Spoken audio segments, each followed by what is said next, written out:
My name is Heidi, I'm 34 years old, and I never thought an empty plate could start a war. The moment is burned into my mind. At my mother-in-law's long, polished mahogany dining table, 23 guests watched as servers set down perfect cuts of filet mignon. But they passed right by me. In front of me sat nothing but a lonely nest of greens, my empty plate a spotlight shining on my humiliation. When my husband's Aunt Margot asked why, my mother-in-law, Vivian, offered a thin, cool smile, the kind that doesn't reach the eyes and still chills me to the bone, and said, "Oh, I only ordered for family." They thought they were humiliating some girl from Ohio. They had no idea they were declaring war on Captain Miller of the United States Army, a woman trained to stay calm with an enemy's gun in her face. If you're watching this video and you have ever been made to feel small, please hit that like button and let me know where you're watching from in the comments below, as I tell you what happened when I finally stood up to the woman who never saw me as family. Vivian's words were a poisoned dart, and they found their mark.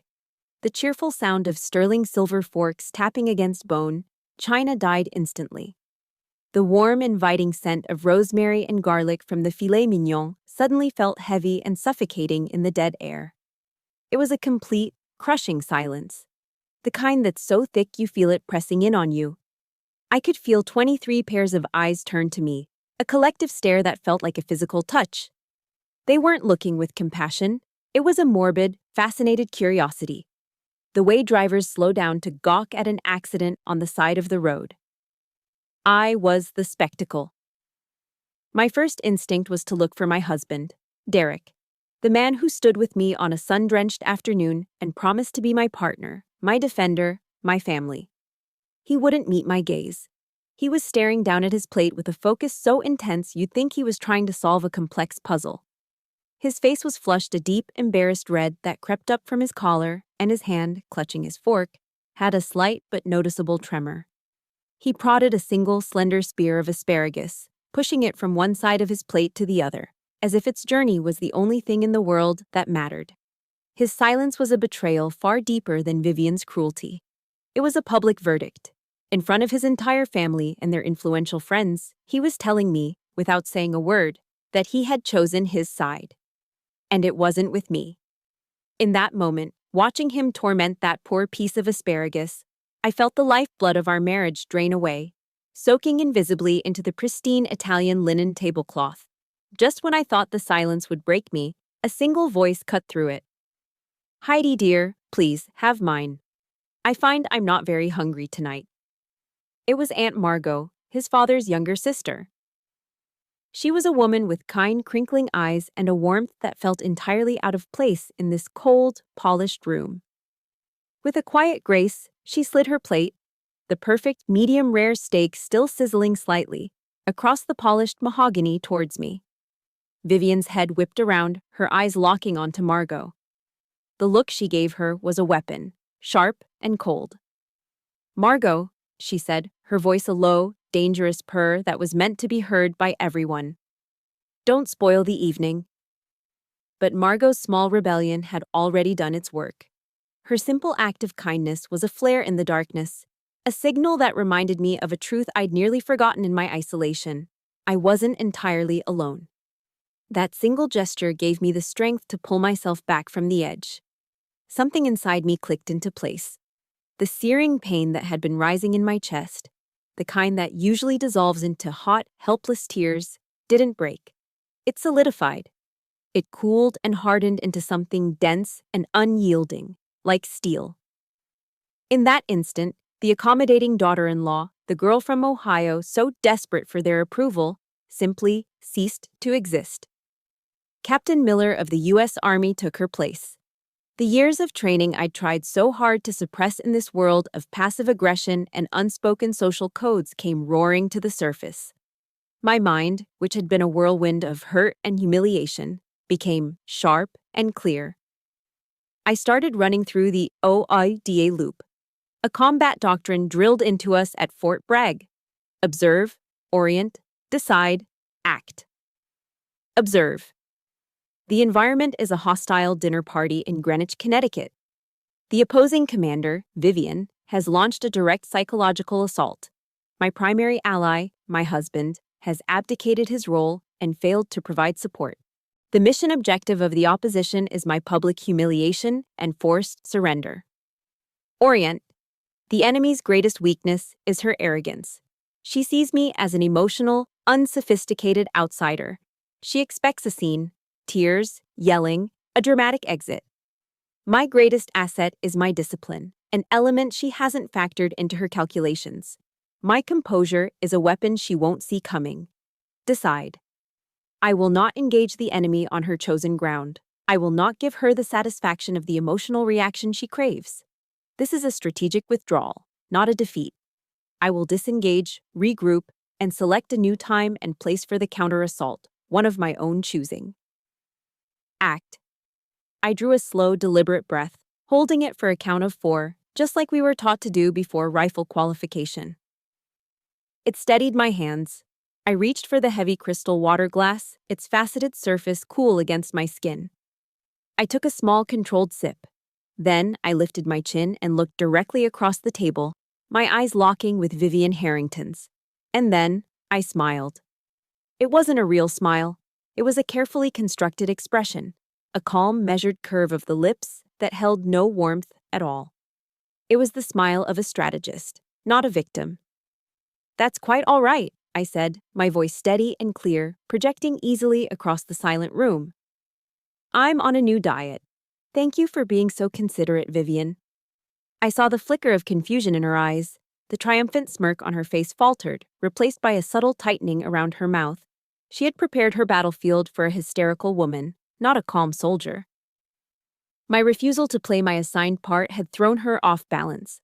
But this was my new mission. I was no longer trying to win their love. I was planning to win the war. As I glanced around the table at the curious, uncomfortable faces, a single, heavy question settled in my mind. How did I, a captain in the U.S. Army, trained to read a battlefield and anticipate an enemy's moves, walk so blindly into a trap this personal and this brutal? To understand that, we have to go back to the very beginning. To understand how I ended up sitting at that table, a soldier frozen in place, you have to understand that the empty plate wasn't the first shot fired in this war. It was just the first one the whole world got to see. The battle had been going on for years, a quiet, grinding campaign of psychological warfare, and it all began on the night of our engagement dinner. I remember picking out my dress for that evening. It was a simple, elegant navy blue sheath from Ann Taylor, the nicest thing I owned. I felt confident in it. I was a successful speech pathologist. I had built my own practice from the ground up, and I was in love with a wonderful man. I thought that would be enough. I was naive. The moment I walked into the Harringtons' house in Greenwich, I felt like I was back in my dress blues, standing for a surprise inspection I couldn't possibly pass. Vivian didn't ask about my work with children who have speech impediments. She didn't ask about my tour in Afghanistan, even though Derek had proudly told her I was a captain. Her first real question to me, after a glacial hello, was, "Heidi dear, do you know the difference between a salad fork and a fish fork?" She asked it with a serene smile, as if she were simply making conversation about the weather. Later, as we sat down to a dinner that was more intimidating than any formal military function I'd ever attended, she turned her focus to my family.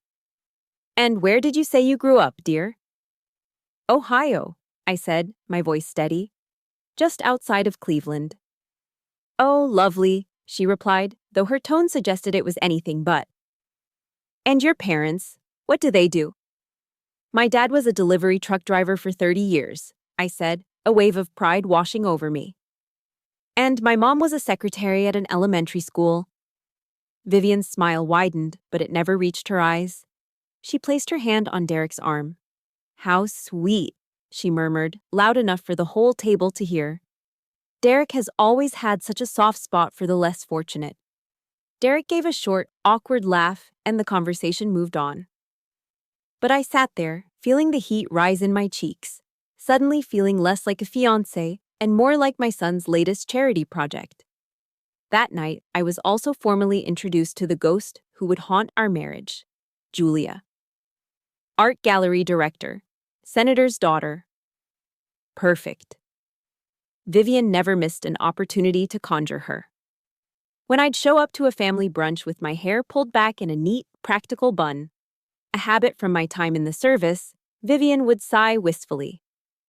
Julia has the most wonderful blowout, she'd remark to no one in particular. So much body. When I ordered a Sam Adams at a casual family barbecue, Vivian would raise a perfectly sculpted eyebrow. Julia has such a sophisticated palate for French wines, she'd say, swirling her own glass of Chardonnay. Derek, bless his heart, was blind to it all.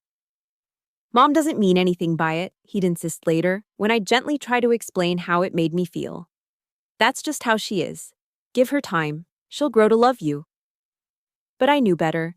Julia wasn't just an ex-girlfriend, she was Vivian's weapon of choice. The perfect, polished ghost she used to remind me that I would never, ever measure up. And the worst part was, I didn't even want to be her. But the most painful attacks weren't her words. They were her actions. The Harrington living room was dominated by a massive, white marble fireplace, and the mantel above it was a carefully curated museum of their family's history.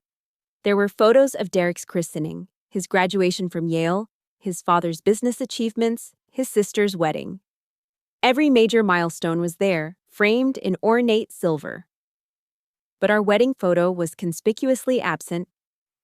When I finally got up the nerve to ask why, Vivian waved a dismissive hand and said, "Oh, the composition just didn't quite fit the overall aesthetic, dear." Another time, I walked into the family room and felt a jolt. On a small end table, where a framed portrait of me from our engagement shoot used to sit, there was now a new picture. A photo of Derek, beaming, with his arm around Sunny, the family's aging golden retriever. I'd been systematically, quietly, and completely erased from the visual history of the family I was trying so desperately to join. The breaking point, the moment my hope finally started to die, came on our first Thanksgiving as a married couple. We lived in North Carolina, near Fort Bragg, so visiting his family in Connecticut was an 8-hour drive. We packed the car, brought a homemade pecan pie and a nice bottle of wine, and battled holiday traffic all the way up I-95. We were exhausted, but excited. When we finally pulled into the long, winding driveway, the house was dark. Completely dark and silent. We stood on the grand front porch, a cold November wind whipping around us, and that's when Derek's phone buzzed. It was an email from his mother. She informed him that the whole family had decided, on a whim, to fly to St. Bart's for the holiday. "It was all so last minute, darling," the email read. "I completely forgot to tell you. Hope you two have a lovely Thanksgiving." We stood there, in the chilling twilight, two forgotten soldiers on the doorstep of an empty, silent mansion. That night, in a sterile guest room that didn't even have a picture on the wall, I cried for the first time since we were married. I wasn't crying over a missed vacation. I was crying for the death of a dream. The dream that my love and my effort could ever be enough to earn me a place in this family. Derek held me as I sobbed, and he promised, with tears in his own eyes, that he would finally have a serious talk with his mother. He promised he would make her understand. But he never did. His silence became a wall between us, brick by brick, excuse by excuse. And as I lay awake that night, listening to the wind rattle the windows of that big, empty house, I began to wonder, how could I ever escape this gilded cage?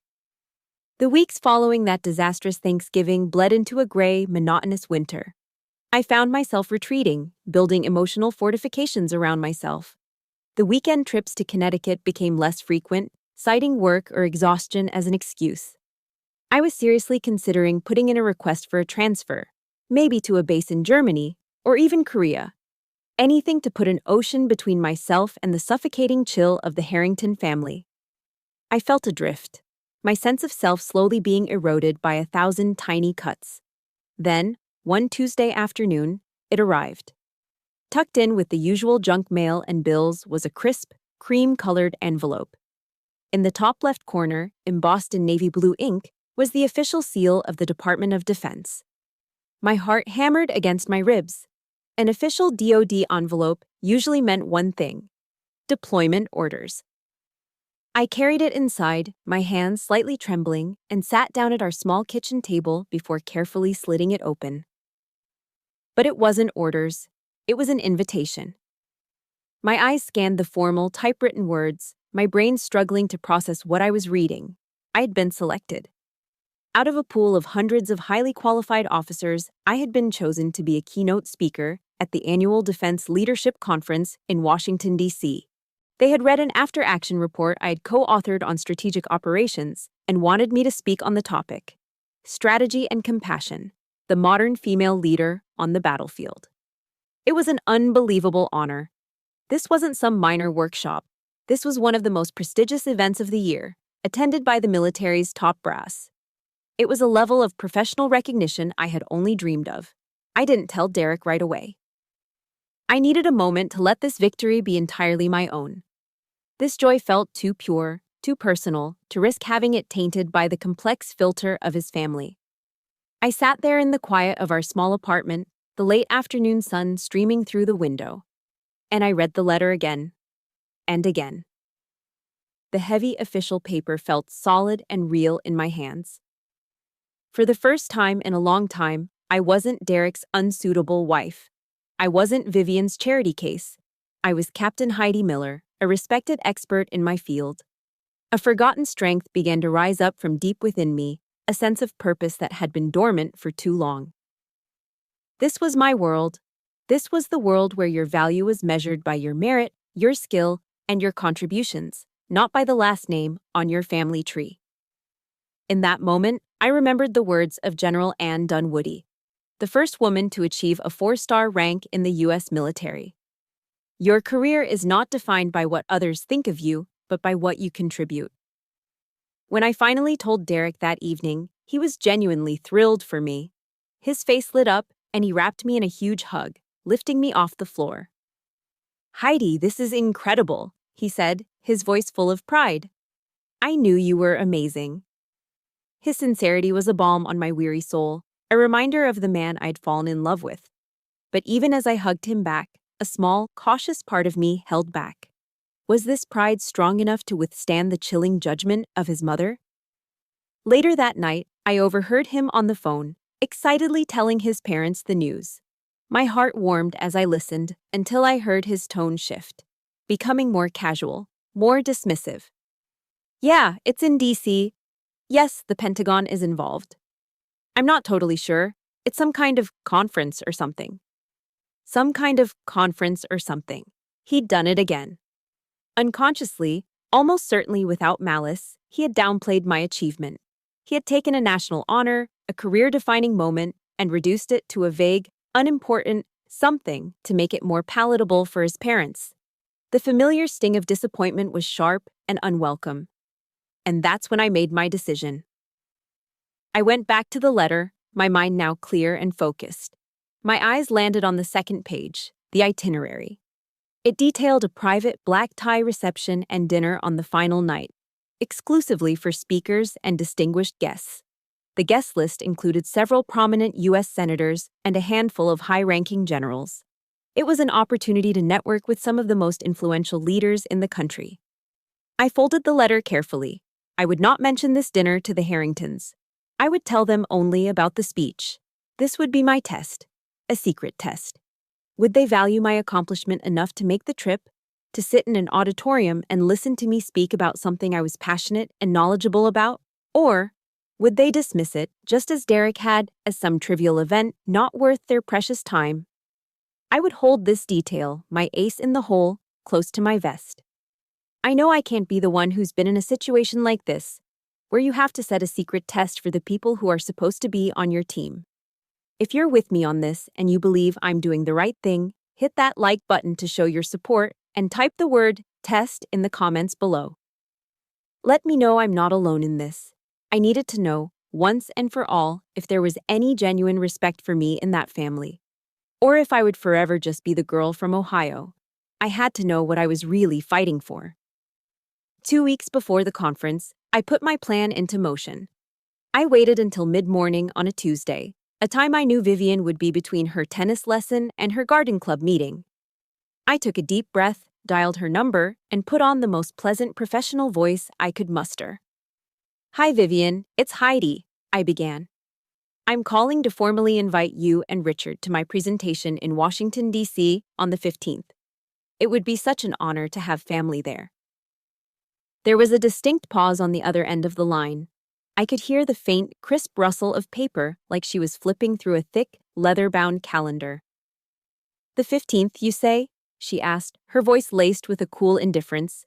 Let me see. Oh, what a terrible shame. That's the date of the Greenwich Polo Club's annual charity auction. Richard and I simply can't miss it. It's the most important event of the season. The most important event of the season. A charity auction for polo horses was more important than a keynote address at the Pentagon. The results of my experiment were already coming in, clear and conclusive, but I had to see it through. I understand it's an all-day event, I pressed, keeping my tone light. But my speech is only scheduled for an hour in the afternoon.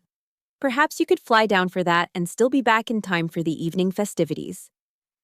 A dry, condescending chuckle came through the phone. It was a sound I had come to despise. Oh, Heidi, you're so wonderfully naive, she said. One doesn't just pop into an event like that. The whole point is the networking, being seen from the very beginning. It's about relationships, you understand. Anyway, best of luck with your little talk. And then she hung up. No questions about the topic, not a shred of curiosity, just a swift, clean dismissal. I didn't let the anger take over. I simply registered the data. Test Subject 1. Failed. Derek came home that evening looking predictably glum. He loosened his tie as he walked through the door and tossed his briefcase onto a chair. So, Mom told me about the scheduling conflict, he said with a sigh. You know how she is with those charity events. They're a big deal to her. He wasn't fighting for me. He wasn't even angry on my behalf. He was just accepting it, managing my expectations. I looked at him, my own husband, and felt a cold distance settle between us. What about you, Derek? I asked, my voice carefully neutral. I had to know. Will you be there? He had the decency to look uncomfortable. He broke eye contact, busying himself with getting a glass of water from the kitchen. Heidi, I'll have to see, he stammered, his back to me. Work has just been insane lately. We're in the middle of a huge merger, and work. That was his excuse, not a polo match, but something just as hollow. I watched the man I had married, the man who had promised to be my partner, and for the first time, I didn't see love or strength. I saw a scared little boy, terrified of disappointing his mother, terrified of leaving the comfortable gilded cage he had been raised in. Test Subject 2. Failed. I sat on the couch in the deepening twilight, the silence of our apartment pressing in on me. The hope I had allowed myself to feel just a few days ago now felt foolish. The test wasn't about hoping they would pass. It was about confirming what I already knew to be true. Vivian's world of old money and social status had its own rigid hierarchy, and in it, a captain in the United States Army ranked somewhere below a prize-winning pony. And her son, my husband, was a willing citizen of that world. Just as I was sinking into that cold, lonely feeling, my phone rang, its sudden chime startling me. I glanced at the screen. It was Aunt Margot. I almost let it go to voicemail, not feeling up to another difficult conversation, but something made me answer. Heidi. I just got off the phone with Vivian, she began, her voice a whirlwind of indignation. I cannot believe her. I'm so sorry. I didn't know what to say. It's okay, Margot. I understand. No, it is not okay, she insisted, her warmth and fire a stark contrast to the cold dismissals I'd received all day. You do not let them make you feel small. What you're doing is important. It's honorable. Your Uncle William and I are coming. He said he would much rather listen to a brilliant army officer speak than watch a bunch of rich men brag about their horses. Tears sprang to my eyes, hot and sudden.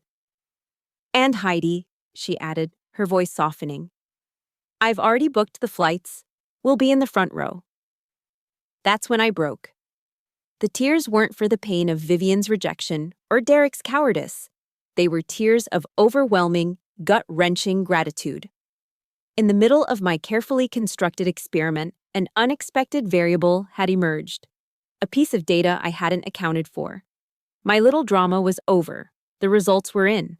And now I knew, with absolute certainty, who my real family was. The phone call came 3 days before my trip to DC. It was Derek, calling from the sterile quiet of his corner office at Harrington Investments. I could hear the artificial hum of the building's climate control in the background, a sound as cold and detached as his family. I knew instantly from his tone, that overly casual, carefully modulated voice he used when he was about to deliver bad news, that this was not going to be a pleasant conversation. "Hey, Heidi." "So, a small thing came up," he started, the words slightly rushed. "Mom just called me. She, needs a tiny favor." A warning bell, loud and clear, went off in my head. I sat down on the edge of our sofa, my back stiffening. Vivian Harrington did not ask for tiny favors. Her requests were strategic maneuvers, pieces moved on a chessboard I was only just beginning to understand. Each one was designed to test a weakness, demand a concession, or establish her dominance. "What kind of favor, Derek?" I asked, my voice already losing its warmth. He hesitated, and I could vividly picture him on the other end of the line, loosening his Hermes tie, running a hand through his perfectly styled hair, stalling. "Well," he finally continued, "you know the polo auction this weekend? It seems one of the hostesses for the check-in table has come down with the flu, and Mom was wondering if you might be able to, you know, help out." I said nothing, letting the silence stretch. I wanted him to hear the sheer absurdity of what he was saying. He pushed on, his voice becoming more strained. "Just for an hour or so, right at the beginning, to greet people and hand out the auction paddles. She said it would be a fantastic way for you to integrate and finally meet some of her friends in a more relaxed setting." My mind went blank for a second, short-circuiting from the raw audacity of it all. I, Captain Heidi Miller of the United States Army, an officer who had managed logistical operations for a battalion of over 500 soldiers, was being asked to hand out numbered sticks at a party. On the very same weekend I was scheduled to address the nation's top military leaders, my mother-in-law was offering me a volunteer position as event staff. It wasn't a favor. It was a calculated, masterfully cruel demotion.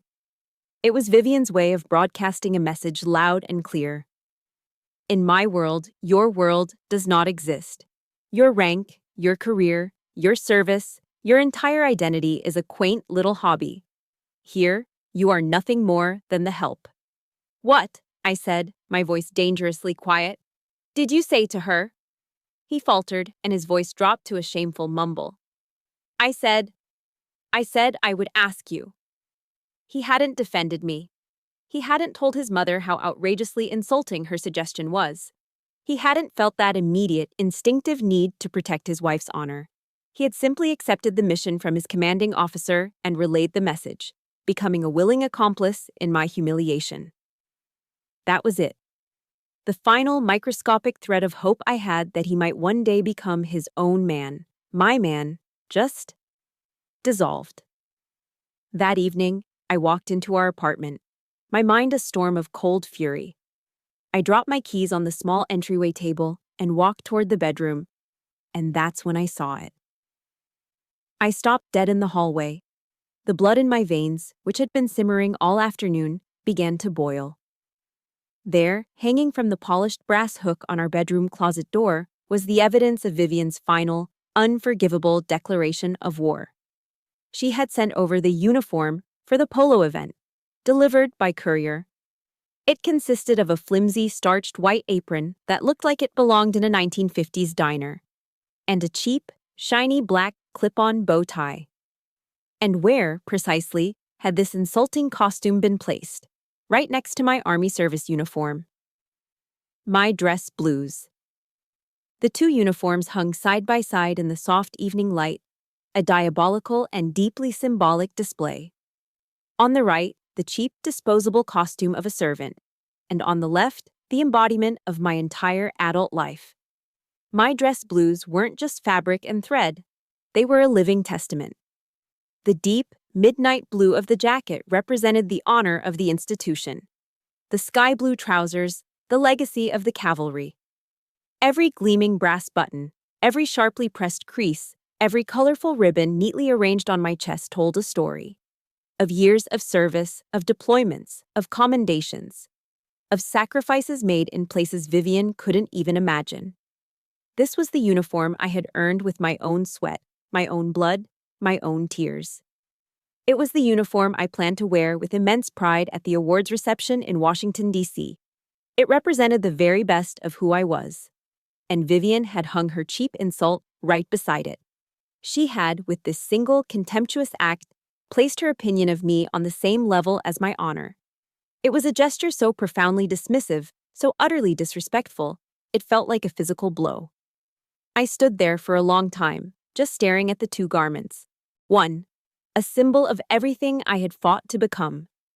The other, a symbol of everything she was determined to reduce me to. And in that moment, the pain vanished. The disappointment evaporated. All the murky, confusing emotions were burned away, leaving behind only a cold, hard, crystalline clarity. Vivian Harrington had crossed a line from which there was no return. And Derek, my husband, through his pathetic, cowardly silence, had held the door wide open for her. My eyes drifted to the small framed photo on my nightstand. It was a black and white picture of Audie Murphy, the most decorated soldier in American history.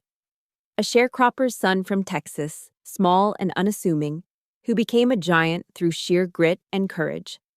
I thought about the silent sacrifices made by generations of soldiers, the quiet dignity they carried, the honor they fought to uphold, often with no expectation of thanks.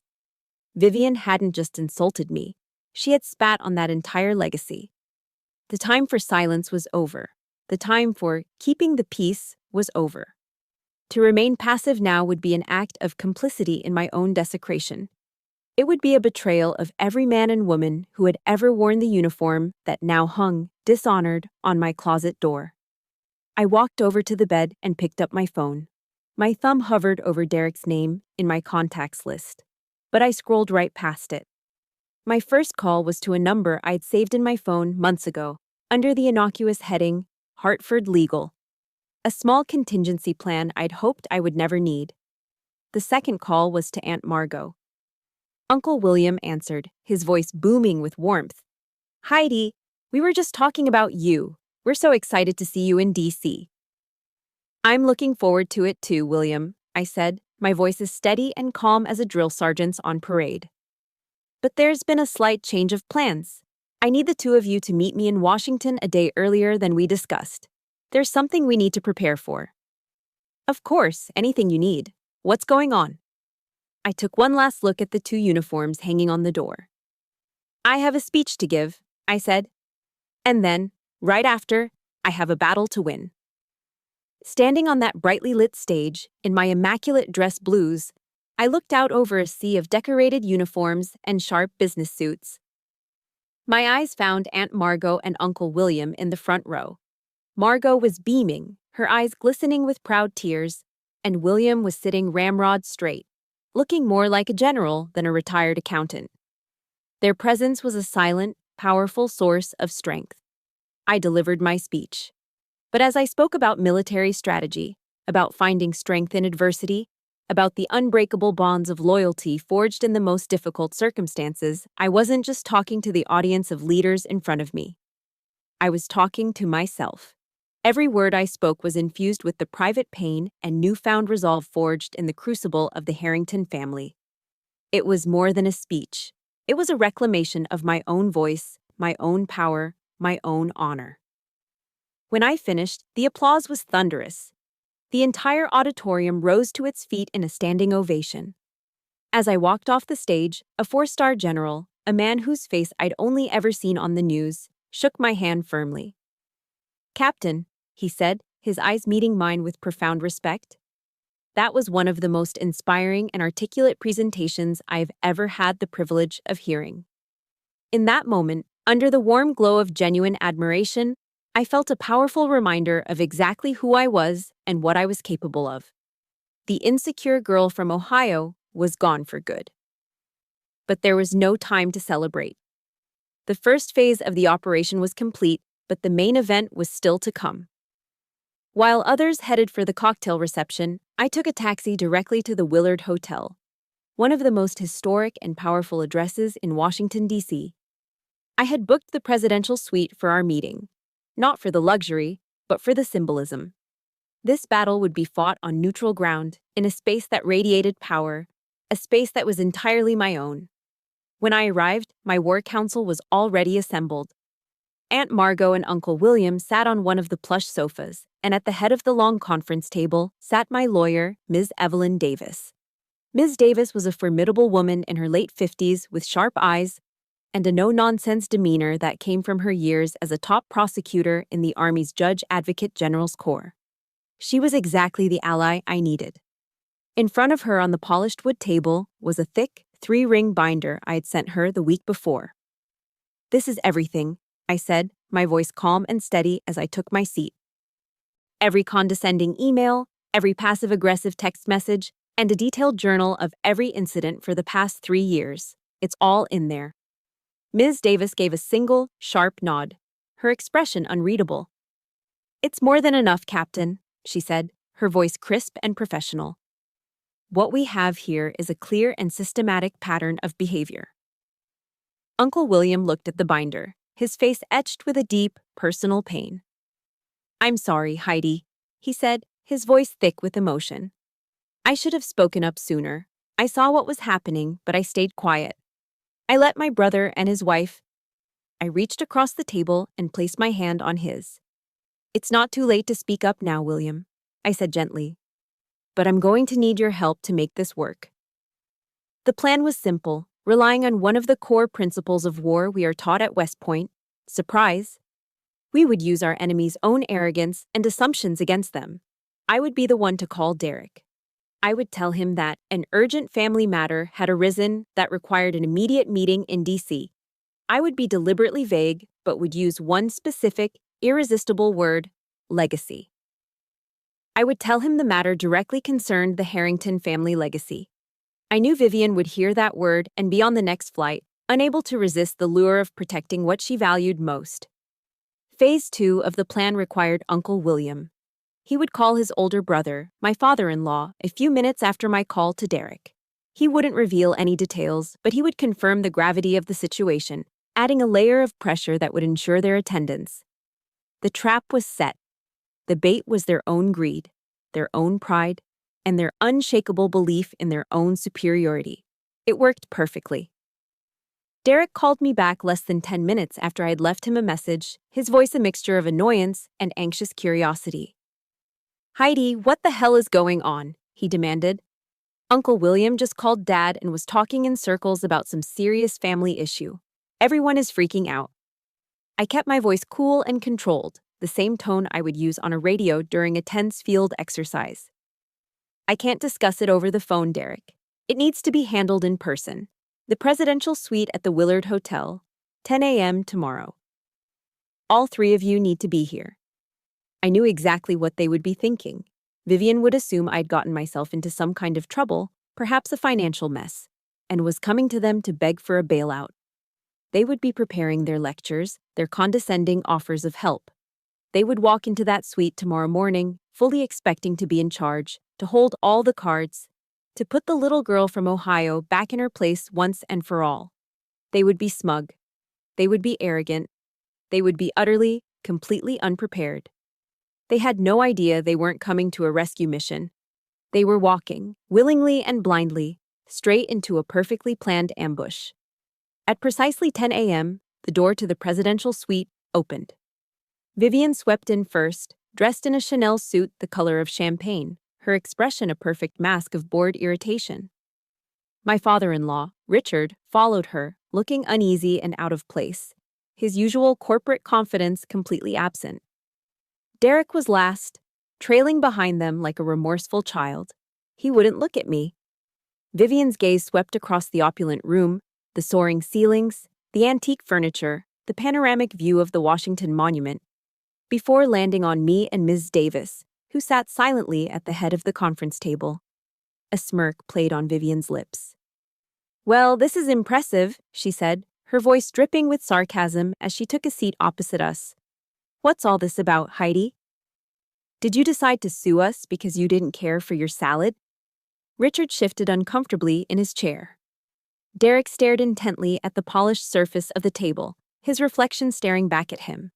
They sat there, radiating an aura of untouchable privilege, fully convinced they had been summoned to put out a small, insignificant fire started by their petulant daughter-in-law.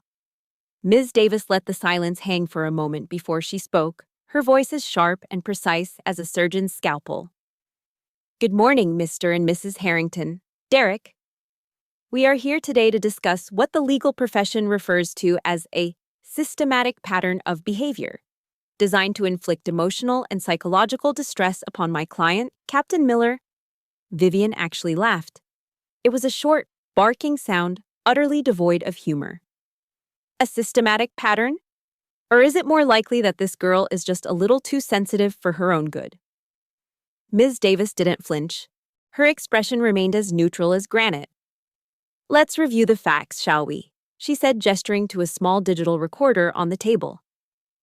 We'll begin with Exhibit A, an audio recording of a telephone call made on May 12th, in which Mrs. Harrington, you requested that my client, an active duty captain in the United States Army, serve as unpaid staff at a private charity function.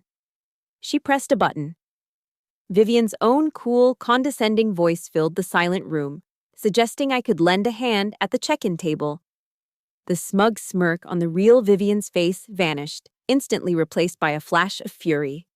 The color rose in her cheeks. You recorded me, she hissed, her voice a venomous whisper. Ms. Davis ignored her, her focus unwavering as she picked up a sheet of paper from the binder in front of her. Moving on to Exhibit B, she continued, her tone relentlessly calm. This is a printout of an email from you, Mrs. Harrington, to your sister in Palm Beach. In it, you refer to Captain Miller as, and I quote, the little country mouse from Ohio who doesn't know which fork to use. You go on to say you hope Derek comes to his senses soon. She slid the paper across the table. Vivian stared at it as if it were a snake. And finally, Ms. Davis said, picking up another stack of papers, we have Exhibit C, a series of text message transcripts between you, Mrs. Harrington, and your son, Derek. She looked directly at Derek, who seemed to shrink in his chair. In these exchanges, the two of you repeatedly agree that Captain Miller is not one of us and doesn't belong in your world. There are also several instances of you, Derek, promising my client you would speak to your mother about her behavior, and subsequent messages to your mother in which you apologize for your wife's sensitivity. She pushed the stack of printed messages across the table. It landed with a soft, damning thud. Derek's face went completely white. He looked like he was going to be sick. My father-in-law, Richard, finally looked up, his face a mask of shame, and then slowly lowered his head, staring down at his clasped hands on the table. He had been defeated. But Vivian, cornered and exposed, did what all cornered narcissists do. She attacked. This is ridiculous. It's an ambush, she shrieked, her voice rising with panicked rage. She abandoned all pretense of civility. She's a gold digger. That's all this has ever been about. She married my son for the Harrington name and the Harrington money, and now that she sees she can't control him, she's trying to extort us. She turned her venomous glare on me, her eyes blazing with a desperate, cornered fury. Who do you think you are to pull a stunt like this? She spat. You have nothing. You are nothing. You're just some little soldier girl playing dress-up, and you have no idea who you're dealing with. That accusation, that final desperate insult, was the trigger. It was the last piece of the puzzle, the final move I'd anticipated. My training had taught me never to ask a question in an interrogation unless you already know the answer. Ms. Davis and I hadn't presented this evidence hoping for an apology. We had presented it to provoke a specific reaction. And Vivian had just delivered it, right on cue. It's amazing how people show their true colors when they're backed into a corner, isn't it? They go straight for the jugular, trying to make you feel small and worthless.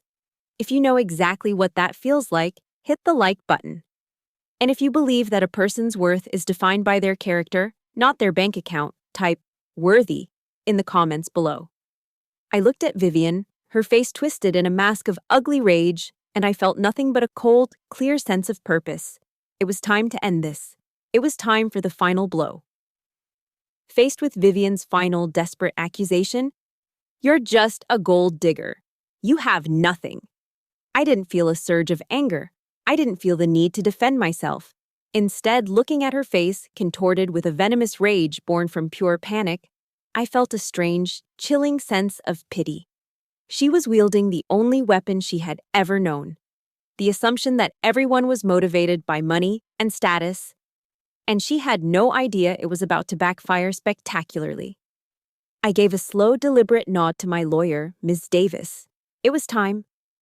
Ms. Davis, with the calm efficiency of a seasoned prosecutor, reached into her leather briefcase and pulled out a single, slim file folder, one they hadn't seen yet. She opened it and slid one piece of paper from it, placing it face down on the table. "Mrs. Harrington," she said, her voice cutting through Vivian's heavy breathing, "you just stated that my client has nothing. Perhaps you should review this document." She pushed the paper across the vast, polished expanse of the conference table. It slid silently, coming to a stop directly in front of Vivian. For a moment, she just stared at it, her chest heaving. Then, with a trembling hand, she snatched it up. It was a single-page summary of financial assets. Her eyes, wide with disbelief, darted across the page, scanning the columns of numbers. The color drained from her face. She froze, her mouth slightly agape, the paper shaking in her hand. What is this?" she whispered, her voice hoarse. "This is impossible." I leaned forward slightly, resting my hands on the table. I spoke for the first time since the ambush began, and my voice, though quiet, resonated with absolute authority in the dead silent room. "That," I said, my gaze locked on hers, "is the Wallace Trust. It was established by my maternal grandparents. My grandfather was a physicist, one of the original patent holders for fiber optic technology. The trust is currently valued at a little over $50 million, and I am its sole beneficiary." The silence that followed was absolute. It was heavier and more profound than any silence I had ever experienced, on or off the battlefield. I could hear the frantic, ragged sound of Vivian's own breathing. My father-in-law, Richard, who had built his life and identity around his financial success, slowly lifted his head, his expression one of utter shock. And Derek? Derek stared at me as if I were a complete stranger, as if the woman he had been married to for 3 years had just revealed herself to be an alien. The foundation of his entire understanding of our relationship, of me, had just crumbled into dust before his eyes. He had spent years watching his mother treat me like a charity case, and he'd never once suspected that I could have bought and sold his entire family 10 times over. I let the weight of that new reality settle upon them. Then I continued, my voice steady and clear. "You see, Vivian, I never needed your money. I never wanted your social standing. The only thing I ever asked for from this family was respect. A seat at the table, a place in the family photos on your marble mantle. But that was the one thing you couldn't bring yourself to give me." Slowly, I pushed my chair back and stood up, feeling a profound sense of lightness, of release. I was no longer their subject, their problem, their project. I was free. "I didn't marry Derek for his money," I said, my voice softening as I turned my gaze to my husband, who still looked utterly broken. "I married him because I fell in love with a man I thought had the courage and integrity to stand by my side. A man who would be my partner." I was wrong. I let the words hang in the air between us. "You stood by and let all of this happen. You let her do this." As the weight of my words crushed the last of the Harrington arrogance, Uncle William rose slowly to his feet. He looked at his older brother, his face filled with a lifetime of regret. "She's right, Richard," he said, his voice thick with sorrow. "This is on us, all of it. Years ago, I was in love with Margot. But I was too much of a coward to fight for her against this family's expectations. I let her go, and I have lived with that regret every single day of my life." He then looked at Derek, his eyes pleading, "Don't let your son make the same mistake I did." That heartfelt confession was the final hammer blow. It shattered the last vestiges of their self-delusion. Vivian, the queen of Greenwich society, visibly crumpled in her chair, her face pale, her hands limp in her lap. She had no words left. No more insults, no more defenses. She was just defeated. Derek stared blankly into the middle distance, his face a hollow mask of failure and gut-wrenching, too late regret. I looked at the three of them one last time, the ruins of the great Harrington family. I felt no triumph, no hatred, only a quiet, profound sense of release. I had stood up for myself, and in doing so, I had taken my life back. As Eleanor Roosevelt once said, "No one can make you feel inferior without your consent." And I was officially withdrawing my consent, forever. "Ms. Davis," I said, turning toward the door, "we're done here." I walked out of that room without a backward glance, leaving them to sit amongst the ashes of a dynasty that had just been burned to the ground by its own arrogance. Stepping out of that presidential suite and into the quiet, carpeted hallway of the Willard Hotel, I didn't feel the triumphant thrill of victory I had expected. There was no surge of elation, no desire to celebrate. There was only a profound, hollow emptiness. The adrenaline from the battle, the intense focus that had kept me sharp and steady for the past 24 hours, drained away all at once, leaving a bone-deep exhaustion in its place. It was the familiar feeling of coming back to base after a long and grueling mission, a sense of relief overshadowed by the sheer weight of what had just happened. Aunt Margot wrapped her arms around me in a fierce, protective hug. She didn't say a word, and I was grateful for her silence. There was nothing to say. Uncle William simply came and stood beside me, placing a large warm hand on my shoulder. His touch was steady and grounding. We didn't cheer. We didn't exchange victorious glances. We just stood there for a long moment in the opulent hallway, three survivors surveying the wreckage of a storm we had created. The war was over. The battlefield was a mess. I had won, but victory had come at a cost. I had lost a family, even if it was a family that had been poisoning me from the start.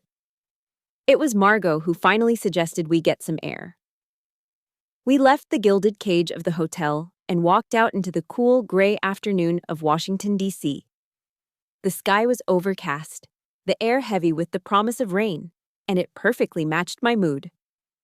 We walked in comfortable silence for a while, eventually finding ourselves on the National Mall, drawn toward the quiet solemnity of the Vietnam Veterans Memorial.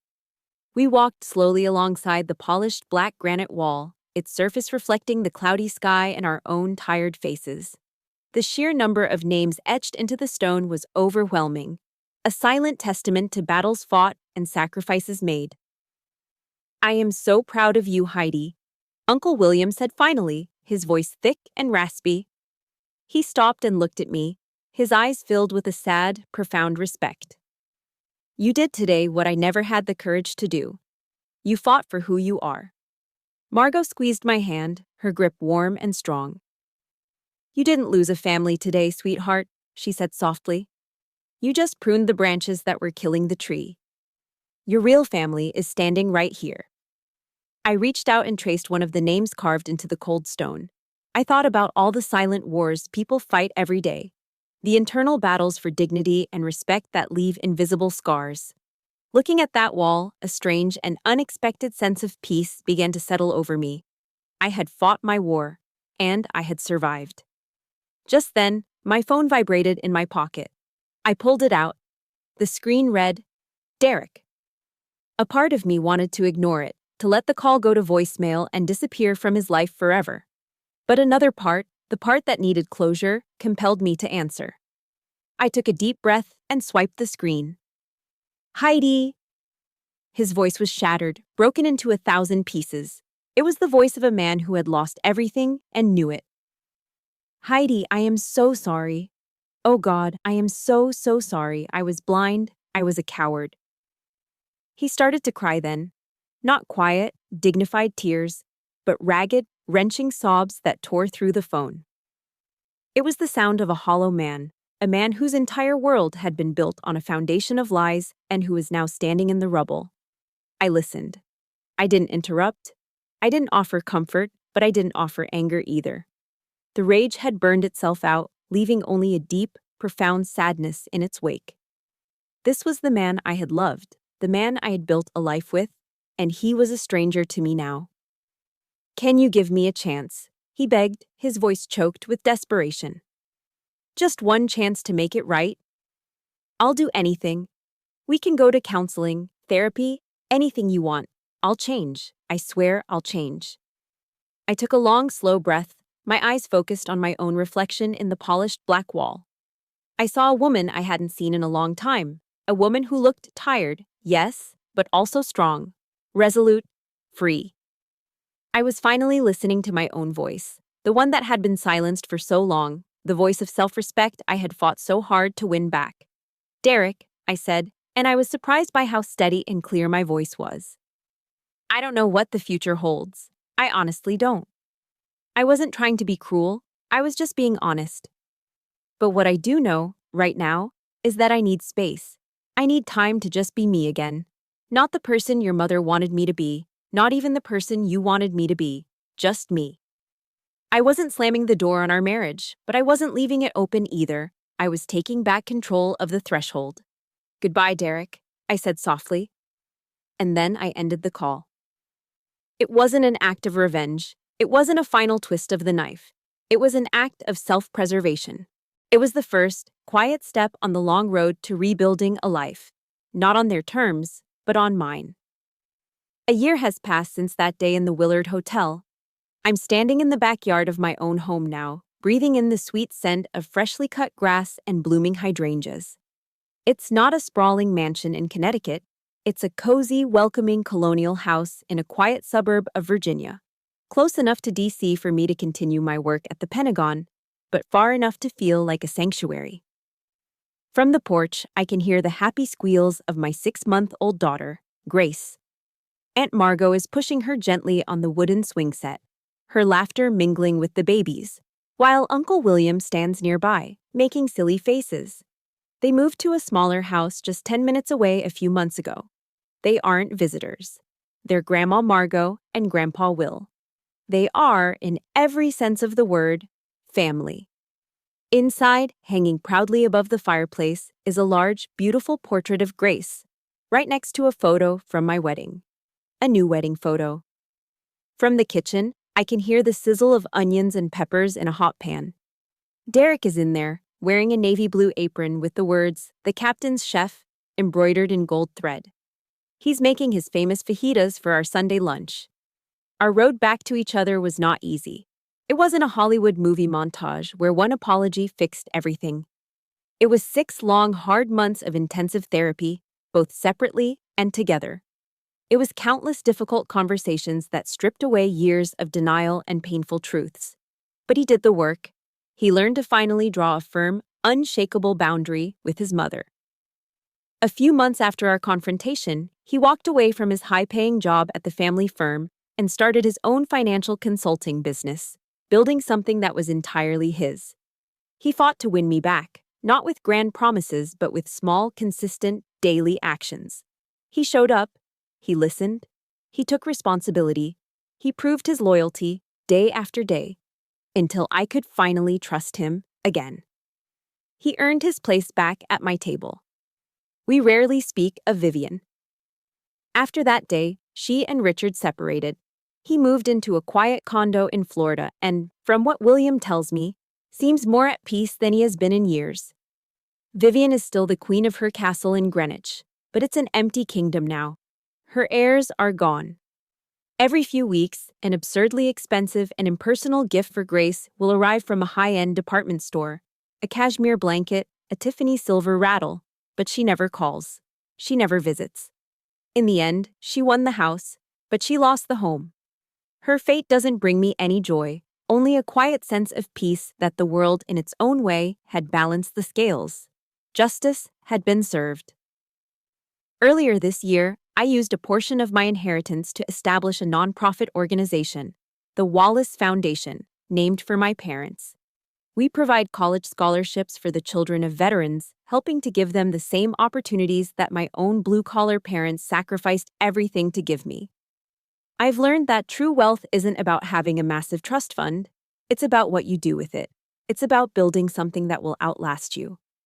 Later tonight, when I lay Grace down in her crib, I know I'll stand there for a moment, just watching her breathe, her tiny face so peaceful in the soft glow of the nightlight. And I'll think about this incredible, painful, transformative journey.